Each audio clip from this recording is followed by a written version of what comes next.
Madam President, Excellencies, distinguished members of the General Assembly, I bring to you the greetings of 1.3 billion plus people from the world's largest democracy. They join me in congratulating the President of the General Assembly, Ambassador Csaba Kőrösi, on his election to chair the 77th session of the UN General Assembly. They follow closely developments at the United Nations, reflecting the increasingly globalized nature of our existence. We meet at a challenging time for the world order. This session's theme, a watershed moment, transformative solutions to interlocking challenges, seeks to capture its seriousness. Excellencies, the year 2022 is an important milestone in India's journey towards growth, development, and prosperity. India is celebrating 75 years of its independence, what we call Azadi Ka Amrit Mahotsav. The story of that period has been one of toil, of determination, innovation, and enterprise of millions of ordinary Indians. They are rejuvenating a society pillaged by centuries of foreign attacks and colonialism.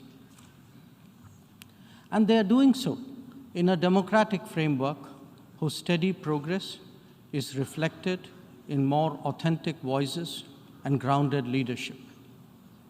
This new India, under the visionary and dynamic leadership of Prime Minister Narendra Modi, is a confident and resurgent society. Its agenda for our centenary will be achieved through the 5 pledges that we committed to on our Independence Day. 1, we are resolved to make India a developed country in the next 25 years.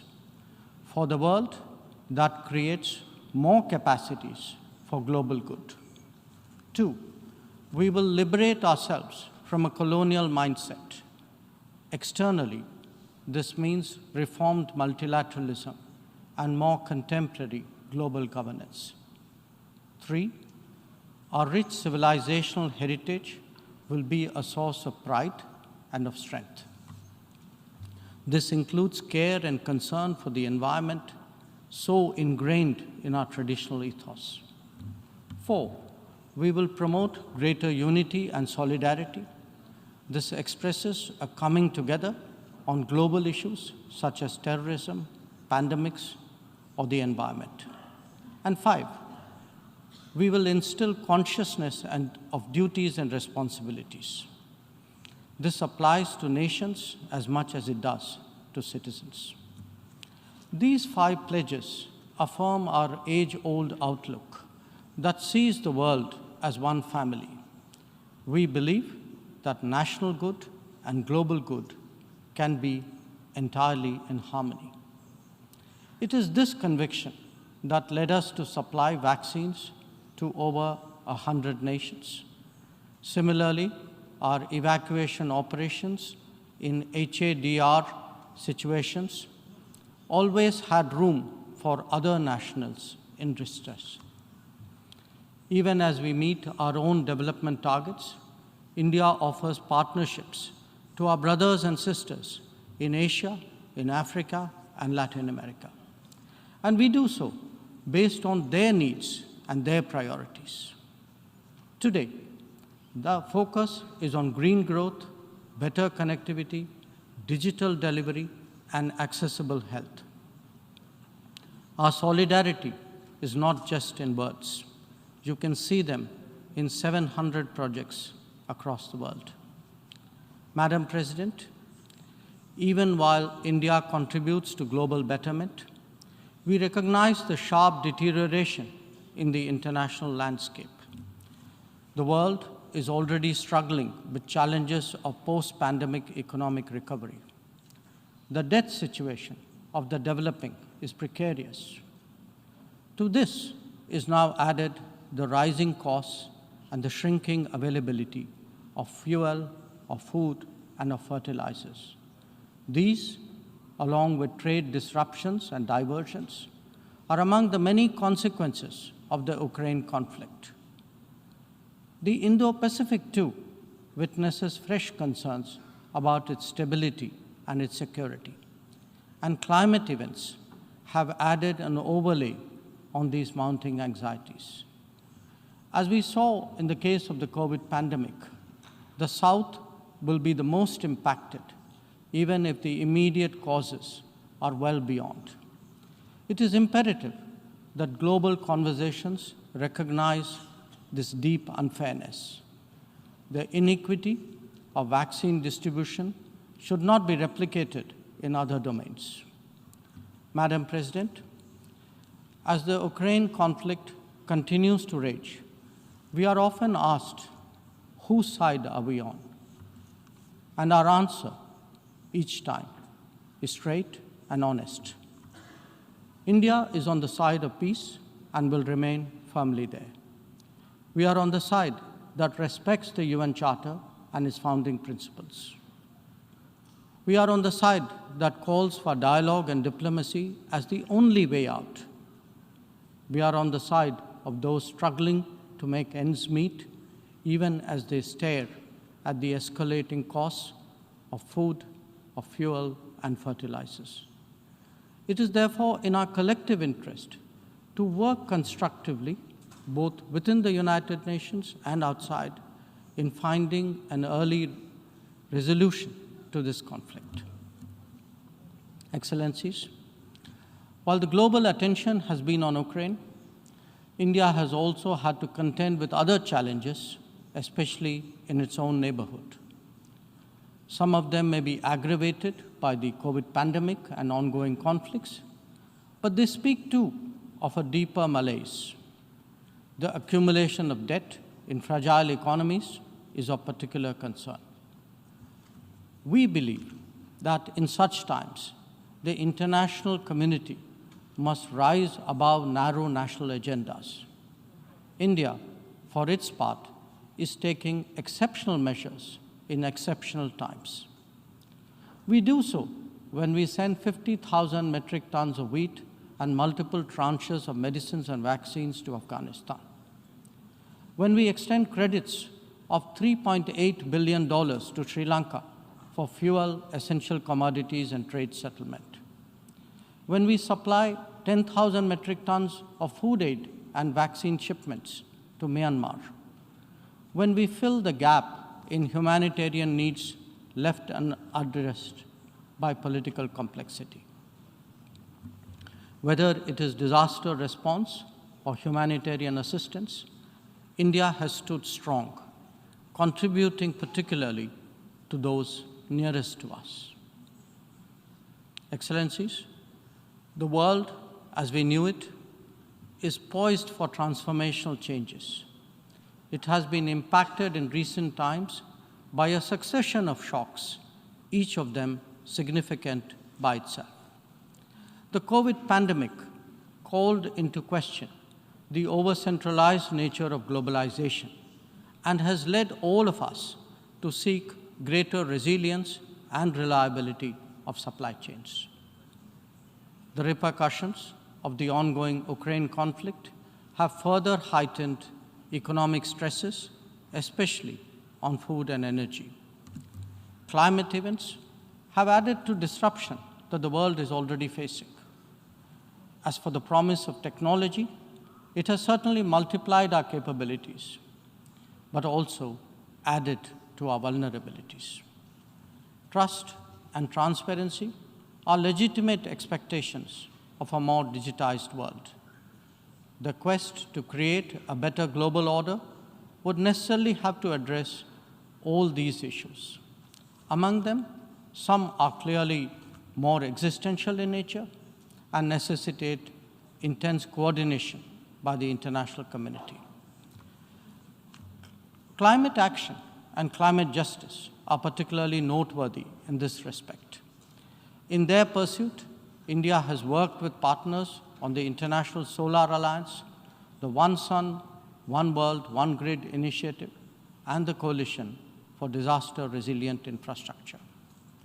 We stand ready to support any collective and equitable endeavor to protect our environment and to further global wellness.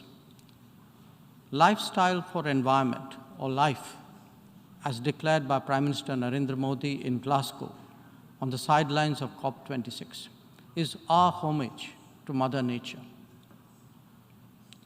India remains deeply committed to fighting climate change under the UNFCCC and the Paris Agreement. We do so on the principle of common but differentiated responsibilities and respective capabilities in the light of different national circumstances. We have announced our updated nationally determined contributions after COP26.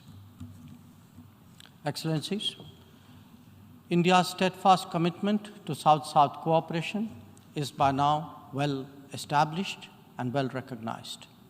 Our approach is based on principles of mutual respect and national ownership, with a commitment to sustainable development for all.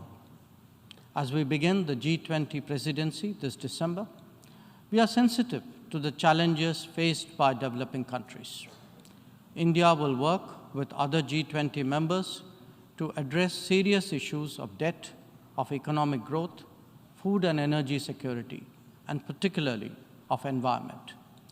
The reform of governance of multilateral financial institutions will continue to be one of our core priorities. Madam President, India would be completing its tenure as a member of the Security Council this year. In our term, we have acted as a bridge on some serious but divisive issues confronting the Council. We have also focused on concerns such as maritime security, peacekeeping, and counterterrorism. Our contributions range from providing technology with a human touch to ensuring safety and security of UN peacekeepers. As the chair of the Counterterrorism Committee this year, India would be hosting its special meeting in Mumbai and New Delhi. I invite all member states to participate in it. We need to create a global architecture that responds to the new tech tools deployed against open, diverse, and pluralistic societies. Having borne the brunt of cross-border terrorism for decades, India firmly advocates a zero-tolerance approach. In our view, there is no justification for any act of terrorism regardless of motivation, and no rhetoric, however sanctimonious, can ever cover up bloodstains. The United Nations responds to terrorism by sanctioning its perpetrators, those who politicize the UNSC 1267 sanctions regime, sometimes even to the extent of defending proclaimed terrorists. They do so at their own peril. Believe me, they advance neither their own interests nor indeed their reputation. India has always espoused a cooperative, inclusive, and consultative approach to international relations. We believe that multipolarity, rebalancing, fair globalization, and reformed multilateralism cannot be kept in abeyance. The call for reformed multilateralism, with reforms of the Security Council at its core, enjoys considerable support among UN members. It does so because of the widespread recognition that the current architecture is anachronistic and ineffective. It is also perceived as deeply unfair, denying entire continents and regions a voice in a forum that deliberates their future. India is prepared to take up greater responsibilities, but it seeks, at the same time, to ensure that the injustice faced by the Global South is decisively addressed. Our call is to allow serious negotiations on such a critical matter to proceed sincerely. They must not be blocked by procedural tactics. Naysayers cannot hold the IGN process hostage in perpetuity. In these turbulent times, it is essential that the world listens to more voices of reason and experiences more acts of goodwill. India is willing and able on both counts. We believe and advocate that this is not an era of war or of conflict. On the contrary, it is a time for development and for cooperation. Madam President, in the past, this august assembly has served as a meeting point of views and as a catalyst for action. It is vital that we continue to believe in the promise of diplomacy and the need for international cooperation. Therefore, Madam President, let us strive to return to the course of seeking peace, progress, and prosperity. I thank you.